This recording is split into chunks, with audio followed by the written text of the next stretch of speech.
അപ്പോൾ ഇതാണ്ട് ഒരു ബൊലോറോയുടെ സസ്പെൻഷൻ ഫുള്ള് പീസാക്കിയതിൻ്റെ ഐറ്റങ്ങളാണ് ഈ കാണുന്നത്. അതായത് നമ്മുടെ ലോവറാമും അപ്പറാമും എല്ലാം നമ്മളിപ്പോൾ ലേത്തി പോയി ഇതുണ്ടല്ലേ, പുതിയ ബുഷ് കാര്യങ്ങളെല്ലാം ഇതുണ്ടല്ലേ അടിച്ചിട്ട് വന്നതാണ് കേട്ടോ. ഇതായിരുന്നു നമ്മുടെ ലോവറാമിൻ്റെയൊക്കെ പഴയ ബുഷുകൾ കേട്ടോ. മൊത്തം ഇതുണ്ടല്ലേ ദ്രവിച്ച് ജേട്ടമായി കേട്ടോ. അതുപോലെ തന്നെ നമ്മുടെ അപ്പറാമിൻ്റെ ബുഷൊക്കെ നോക്കിയേ ഈ ഒരു കണ്ടീഷനിൽ, അതായത് ചെറിയ ശബ്ദം കേട്ടാലും ഇത് ഇട്ടുകൊണ്ട് മുന്നോട്ട് ഓടിച്ചുകൊണ്ടിരിക്കുമ്പോഴാണ് ഈ കൂടുതലായിട്ടും പ്രശ്നങ്ങൾ വരുന്നത്.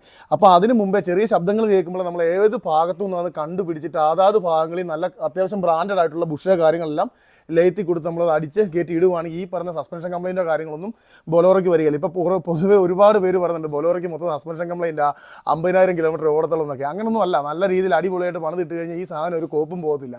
പിന്നെ രണ്ടാമത്തെ കാര്യം ഇത് കണ്ടില്ലേ, നമ്മുടെ ലോവറാമിൻ്റെയൊക്കെ ബോൾ ജോയിൻറ്റ്, അതായത് ഏത് സസ്പെൻഷൻ ചെയ്തെന്ന് പറഞ്ഞാലും എല്ലാവരും ഇപ്പോൾ പറയുമായിരിക്കും നല്ലതാണെങ്കിൽ മാറേണ്ട ആവശ്യമില്ല, ചുമ്മാ കാശ് കളയുന്നതല്ലേ എന്ന്. അങ്ങനല്ല. നിങ്ങൾ പലയിടത്തും കണ്ടിട്ടുണ്ടോ ബൊലോറ കുത്തി പറഞ്ഞ് കിടക്കുന്നതൊക്കെ ലോവറാമെന്ന് വിട്ട് അത് ഈ പണ്ടാറ് ഇളകി പോകുന്നതുകൊണ്ടാണ്. നമ്മൾ ചെറിയ ലൂസാണെങ്കിലും അതായത് ഒരു അത്യാവശ്യം ലൂസ് കാര്യങ്ങളൊക്കെ ആണെങ്കിൽ ഈ സാധനത്തിന് വലിയ വിലയൊന്നുമില്ല. എന്നാത്തിനും ചുമ്മാ വഴി കുത്തി കിടന്നിട്ട് വർഷപ്പുകാരന് പൈസ തിന്നാൻ കൊടുക്കുന്നത്, അതിൻ്റെ ആവശ്യമൊന്നുമില്ല. ഈ സാധനമൊക്കെ ചെയ്യുന്ന സമയത്ത് മാറി വിടുക. ഈ ദാരിദ്ര്യം മാത്രം ഒന്ന് ഒഴിവാക്കുക. അതായത് ഒരു 600 രൂപയുടെ കേസിനും 700 രൂപയുടെ കേസിനും ദാരിദ്ര്യം ഒന്ന് ഒഴിവാക്കുക.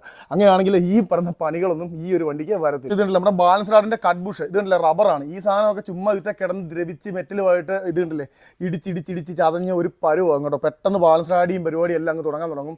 പിന്നെ നമ്മുടെ ലിങ്ക് റാഡിനെല്ലാം ആഘാതവും കാര്യങ്ങളെല്ലാം വരും. അപ്പോൾ അത് കാരണം നമ്മൾ തന്നെ ചെയ്യുന്നത് വെച്ചാൽ ഇതുണ്ടല്ലോ ഈ മഞ്ഞ കളറുള്ള PU ബുഷ്, ഒരുതരം പ്രത്യേകതരം നൈലോണാണ് കേട്ടോ സാധനം. ഇതങ്ങനെ പോത്തോ കാര്യങ്ങളോ ഒന്നുമില്ല. ഈ സാധനമൊക്കെ ഇട്ട് കഴിഞ്ഞാൽ ഒരനക്കം പോലും ഇല്ലാതെ നമുക്ക് സസ്പെൻഷൻ കൊണ്ടു നടക്കാൻ പറ്റും കേട്ടോ. അപ്പോൾ നമ്മുടെ വീഡിയോ ഇഷ്ടമായെങ്കിൽ എല്ലാവരും ലൈക്ക് ചെയ്യുക, നമ്മുടെ ചാനൽ മറക്കാതെ തന്നെ ഒന്ന് ഫോളോ ചെയ്യുക. അപ്പം വെറൈറ്റി വീഡിയോ കാണാം. ബൈ.